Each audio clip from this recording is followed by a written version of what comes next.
Welcome back to the program. This is Citizen TV Town Hall. We're talking about culture, identity and beauty, and this coming on the back of that two-part series by Asha Mwilu and Saida Swale on the burden of beauty. Disturbing, some have called it, others tragic, thought-provoking, and we are taking a look at all those issues right here. And of course, we value your feedback. Talk to us. 22423 is our SMS line. Use the hashtag Monday Report and the hashtag Burden of Beauty. Now, before we took a break, someone shared a story about the challenges they faced with accepting their skin color and the steps they took to change it. And I now want to get a quick reaction from our counseling psychologist, Dr. Susan Gitau. Dr. Gitau, you had that story. What were your immediate thoughts? Well, I was very impressed with Corey's dad, and may all the parents be like him, because the power of a parent is very powerful. What do you tell your child? Because Corey, as much as she go to high school, and maybe other girls were telling her, you know, that you don't look like us, you need to look more beautiful in your in a light skin tone. But the father came and said, you've changed. That is reflective parenting. We need more parents, we need more opinion shapers to talk to our young people. Because a child that is confident of the way they look, it doesn't matter what other people say. And it is important for the young people to know that the internal locus of evaluation, what you tell yourself from the inside, is stronger actually from the voice that is outside, because none of us apply to look the way we do.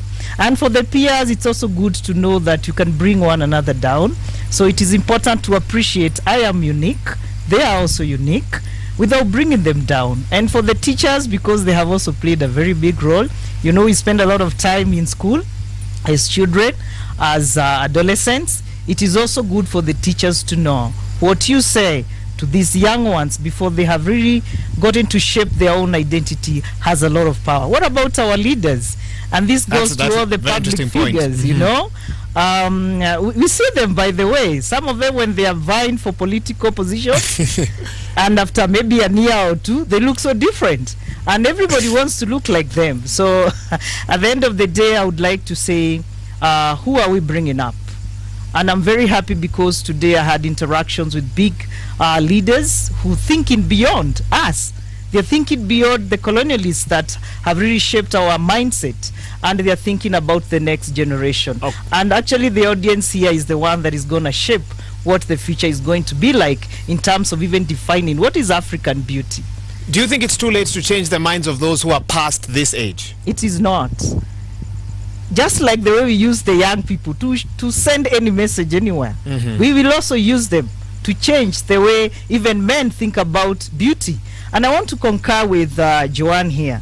Men shape a lot of how women think about their beauty. So can they also be genuine and real? Because I've heard even in my own culture, men saying that a black goat is for rearing, you know? But a white one, it is for eating, you know. I have just gone to direct translation of these. And for sure, they go ahead and do that. So at the end of the day, I say human dignity should be given the space that it deserves. And beauty should not be looked at from the external point of view. It has to be from the inside. And the inside beauty is more beautiful than the external beauty. A final question. If men don't step up to the challenge of what you've asked them to do, what can women do? Because who says they have to wait for the men? Women, they don't have to listen to men all the time. They don't have to. Who are you? If you can answer that question, who am I? You don't have to wait for that man to convince you that you're beautiful according to his perception. Okay, fair point. I've got some questions now, and let me grab the mic here. Let me see who's first here. Okay, please tell us your name and then your question. Okay, my name is Douglas Mbeshia. My question is, for those girls who are there outside, who believe like that red skin is beauty, what's the best way for them to bleach? What is the best way for them to bleach? I don't know if any of my panelists are able to want to even attempt that. Okay, we'll put that question on hold for now. I need to let our audience know we were expecting, or we had asked for a representative from the Pharmacy and Poisons Board. They were not able to join us for this particular discussion, and I don't think they would have wanted to. That's not the topic they would have discussed as well. Okay, question here. Please tell us where you're from as well. Okay, your name rather. Okay, mimi naitwa Livingston Sunday, natoka Westlands. I think before product ikiletwe Kenya, lazima kukuwe na stamp ya KEBS. So hizi zinaingiaje? Swali ni ziko na stamp ya KEBS? Okay. Another question again, and that's why I said Pharmacy and Poisons Board. We had invited them. They said they won't be able to join us for that, but we will follow up to ensure we get some of the answers to that question as well. Okay, what question do you have? Mimi naitwa Augustine, I'm from Westlands. Mimi nauliza, mkiambia tusemea mademu waache kujipaka na waache kutumia hizo madawa, watafanya nini juu ni kama washazoea? So ni kama na depress. Okay, very important and very good question. And Joan, maybe I'll pose that to you. What are the alternatives? You're telling them don't do this, don't do that. They think they need to find a way to make themselves look different, whether men or women, because we've seen that in some cases. What's your thought? So I'm just anti-bleaching completely, whether you call it bleaching or toning or whichever other word you want to give it. But to be honest, I wouldn't judge anybody who does it. And the reason for that is because that is a standard of beauty that they have seen. Citizen is running the burden of beauty called Rangiathao as well in Swahili. And I just always say that thing for Rangiathao is a term that's used colloquially to mean that's the standard of beauty. And so everybody, if you're not Rangiathao, you want to get there by all means necessary. So I don't know what I would tell them. I mean, I would tell them to stop. I don't know if that's good enough, but I just wouldn't judge them for doing what they're doing, because that's what society pushes them to do. Okay. Yeah. Melvin, you want to respond to that? The reality about media, and I'll just look at it from a media perspective. Media is powerful in the sense that sometimes it brings out what people are actually thinking about. So let me give you an example. In advertising, we might use 7 deadly sins: pride, lust, envy, to communicate certain things, but we know that's what inherently the human being reacts to or feels or wants to be persuaded in this way. There's a reason why people are envious of a guy having a Mercedes and you driving a Toyota. So envy can be used to communicate that. So when it comes to beauty, it also, the reality about how people think about it is subjective to them. And so it's not necessarily a burden for media to unlock or try and solve, but it's societal, it's sometimes who we are, and we might have to accept that this is the flaw of being a human being, that we set a standard that is not necessarily fair or just, but that's how the human being is. And sometimes good communication is telling what human truths are within our society. But I am not absolving, or I'm not condoning the use of harmful substances, chemicals. Yeah. No one would want that, but the reality is we are who we are as human beings, and that's our failing or our flaw. Okay. Yeah. I want to, there's an SMS that I'd seen earlier, which I'll just paraphrase for you. Someone said you can blame their viewers, you can blame the media, you can blame advertisers, you can blame everyone else, but the truth of the matter is self-esteem and identity is an internal issue. How do you respond to someone of that view? It actually, and she said something that's very it was very pertinent in terms of Corinne's say father. That's where it starts. I think media can only influence so much. Society is actually driving the conversation.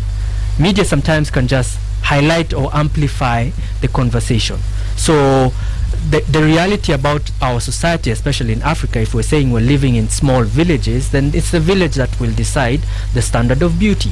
So we can decide and say, okay, we are going too far and that needs correction, which the father and a closer knit society, closer knit group needs to do. I think if you place the burden on media, you might find that we may fall short, because it's not our jobs to police human beings. Okay, interesting points there. Now, as I mentioned, some people here shared with me that they've actually missed job opportunities, and they believe it's linked with the color of their skin. Anyone want? Okay, you want to be the first and begin by telling us your name, even as you share with us your story. My name is Angela with a J, and my black is beautiful.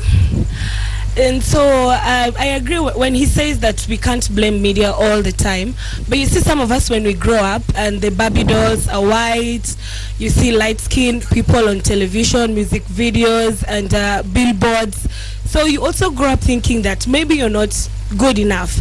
And if you're like me, who decides to pursue acting sometime in your career life, and then you get because I got a role. I was really excited when I started acting. Like I got a role, and then that was just for a short time, and so I continued to pursue it because I was like, it's the first time and I've gotten something. So I went to this particular audition where I was the only one, because I told the person who was calling people that I needed a job. And so when I was leaving the room, the producer said something like, you know, the person for this role doesn't have to be dark skinned. You know how hard is it to light a dark skinned person, and you know the makeup does not look a dark skinned person like, when you're like on set. Yeah, like on set when they put up lighting, it will take forever to light you, and especially laughing, but it's not a laughing matter. Go ahead. You know, when you're on the same scene with a light skinned person, so like me and you now, it will take like forever to light, and makeup will not be conspicuous on my face. And she didn't think I was listening, like, because I'd not stepped out of the room. So when she realized, she looked at me and she was like, I know you can't do anything about your complexion, but that's just what it is. That's how the industry works. And you know, for a first timer who's just getting in, it kind of puts you off completely, because in your mind, like I think Joan usually says that a lot, beauty is like a buffet. Like you should find every piece of that particular person beautiful. It's not a la carte where you decide this one particular type is what is beautiful. So you know, in your mind you're like, okay, because when you grow up also you're told black beauty, you're beautiful for a dark skin. Oh yeah, no, that statement, like it's not correct. Like you're beautiful for the dark skin, or it's not correct. People have defined this whole thing of beauty, and I remember I stopped acting for a while. I just went back to like doing behind the scenes stuff, like what I studied in campus. Like I wanted because to of those pursue comments. it. Yeah, because it's not just one role that I missed. There were several others along the way, and you know when they also tell you that you're plus size as well, so like you're double disadvantaged. So your dark skin already, you don't look pretty enough. Una sura ya TV. Sometimes some people use that in production. It's also not fair, by the way, to tell someone hana sura ya TV. What is this that you define as sura ya TV? Or sometimes then you're told also you're plus size. So when a designer wants to sponsor the show and provide outfits, wanaweza kosa size yako, you know. So like going over the years, like I think I stopped acting, and it's something that I really love.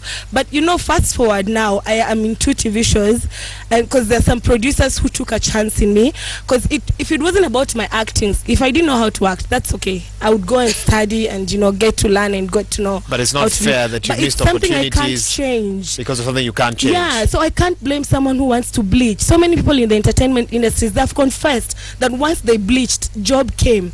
Like they kept getting jobs. So I can't blame them. I was just not confident enough to do it, because at the end of the day I was like, if someone doesn't like me for who I am, then it's their problem. It's not mine. You know, I will still be like this. So. Okay. Very interesting points there. Thank you for sharing that story with us. Anybody on the panel want to respond to what? Okay, Daktari, you're really nodding your head. Let me get a thought from you. That's a very sad story, and I hope the employers would actually even listen to you, because I've listened to you. You're a very brilliant girl, and you're actually talented. So any employer who would just not take you in because of your dark skin, I don't know what to say about them. Actually, when we talk about the perception of people and their skin color, it is actually them who have a problem. And because that other person has a problem, why should I change because of them? And I also want to say the larger society, we all have a problem, because anything good, anything smart, we say, oh, just like Muzungu. You see? So there's nothing really beautiful about us. And I don't know how we do this, because it's all the systems that need to come in. I would still say let the media continue shouting louder, because I would like to, sorry to interject, but I'd like to interject and say this. Africa is changing. That's the reality. We have not taken control of our own media, and now it's becoming more and more prevalent.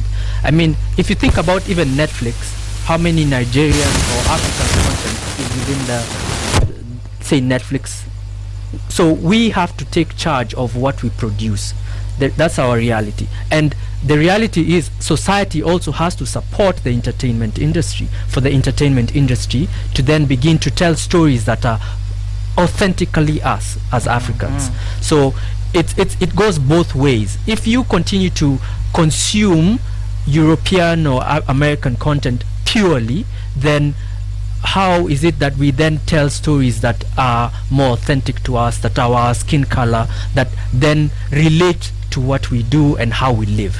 So it's a chicken and an egg, and it's how can change come if everyone is spending 70-80% of their time consuming content that isn't even made locally? So if we don't support local content that is Kenyan made, African made, then we have the notion of blonde hair is beautiful or white is beautiful, but we have to then begin to take what our African stories and build them up. And so even in advertising over the last 10 years has used Kenyanese, Kiswahili. We stopped going from purely English adverts. It's not an issue of we couldn't or Kenyans don't speak English, it's just how do we speak? So we took that and now it's adopted into advertising. So it's the same thing in terms of our content, in terms of movies. But we need society also to be aware that some of these things will affect us if we don't take what is ours and popularize it. That's a good place to leave it. I think there was one more person who had a story that they wanted to share. I think that's you. I'm going to come to you at this time. Just give us your name and just briefly share your story with us. My name is Lilian. I'm from Embakasi. Well, my story is actually my body is lighter completely, but my face is darker. So back in the campus, I would like wear my mini dresses, and then my friends are like, okay, what's wrong? Why are your face is darker and your legs are way lighter? So they were like advising me there's some creams I can run into, and then we can show you wherever they're sold. So we went down along River Road, we bought those creams, and then the first 3 months, let me say I was glowing. But after that, I had not pimples but boils on my face, and then they were closed. So you pop one, there's another one next to it, popping all of them, it's a wound. So it was so hard for me, but I thank God my skin heals so quickly. So with time, I got back my face. Okay. Yeah. Okay. Thank you for sharing that with that, Lillian. Joanne, I want to get a reaction from you if there's anything you want to say or respond to what they've said. But in addition, you ran a campaign, My Black is Beautiful, last year. Why? And did anything come out of that campaign that surprised you? So the why, clearly, I'm dark skinned, and I've also faced stigma and discrimination based on my complexion. The one thing though that I find is that people are can be very insensitive. So you get that half-sided compliment for, oh, you're so pretty for a dark skinned girl, which is not a compliment anyway. And it felt, so if I was light skinned, it would mean then I would be like really, really hot. You know, those are some of the comments. Those are some of the comments that if you are light skinned, you'd be so hot. I'm like, I'm just standing here, like I'm right here, you know. One of the things that really stood out for me was just the personal stories that every single girl in the campaign shared, but also the guys who are sliding in my DM. When I say guys, I mean men. That men are also thinking about bleaching their skin, or are bleaching their skin because of societal expectations. And many of them are in advertising, are in media, are in music kind of spaces. And for me, to be honest, I feel like the media and advertising cop out. Them saying that they don't have a role to play in our beauty standards, that's a complete That's not acceptable to you. No, it's not. Not at all. It's a complete cop out, because you thrive in an ecosystem. You thrive in the African ecosystem. And so sometimes I not my understanding of advertising. To take your argument further, then what would you tell the media and advertising today in terms of implementable steps? Okay, if I switch on my TV, Wahiga, I will be at pains at getting 5 anchors who are my complexion. Why? Am I not? Are we not articulate? Are we not smart? So my qualm is, if you're telling me that I can't do this job because of only my complexion, that's a cop out. And so for me, and I remember telling you earlier, is that there's an aspirational element of beauty. There's a thing where a young Joanne, a 5-year-old, a 10-year-old can watch TV and say that when I grow up, I can be that person. But if there's nobody who looks like her, she will have no aspiration. Say she comes from a family who she has no father or mother to back her up and to support her, and all the media and advertising that is going on is just a certain standard of beauty. then what's that? And many people have asked me then, Joanne, are you then throwing shade, pun intended, to light-skinned girls? And I'm like, no. I've got tons. My closest friends are light-skinned, but as Angela said, I always say that beauty is a buffet. Serve us every single spectrum of brown and black, from ebony to caramel to macchiato to every other shade of brown that there is, so we can actually see that I can be that person when I grow up because I've seen somebody like me. So saying that it's not whatever Melvin was saying, it's a cop-out, to be honest. I feel like if I get into my car, it's only maybe Nivea. You know, very few brands in your view. Very few brands. The kind of that representation exactly. that you're looking for. So just show me different standards. Okay. And the thing, let me just one last thing. Yvonne Okwara, who's on Citizen TV, is amazing. She's beautiful. She's articulate. But I remember having a I'm sure whatever she's saying, conversation with guys, and guys said that, you know what, that's true. I call Yvonne smart. I don't call her pretty. It doesn't occur to people because she's dark skinned that she's the articulate, bright, intelligent anchor.